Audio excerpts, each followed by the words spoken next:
ભાઈ આવ્યો છે ને, હું તારો ભાઈ છું એમ સમજ. તારી ઈચ્છા શું છે કે ચાલ આપણે શું કરવું છે તું કે? ઘેર બનાવું, ઘર બનાવવું છે, બીજું શું કરવું છે? નોકરી પર જાઉં. નોકરી પર જાવ. દિવ્યેશ ઘર બનાવવું છે ને? ઘર બનાવવું છે? આ મારથી મોટો તાથી મોટો છે? કેટલા વર્ષની? વરસ નહીં ખબર. તું કેટલા વર્ષની છે? આનું આધાર કાર્ડ કેવું કઈ છે તારી પાસે? આનું આધાર કાર્ડ નહીં મળતી. તો તારી પાસે હમ બતાવો, લઈ આવ.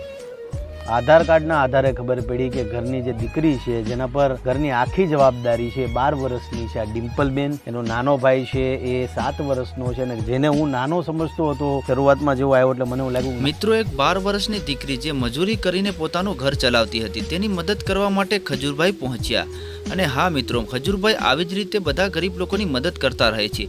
અને તમે પણ ખજૂરભાઈને સપોર્ટ કરવા માંગતા હોય તો વિડીયોને વધુને વધુ શેર કરો અને અમારી ચેનલને સબસ્ક્રાઈબ કરો.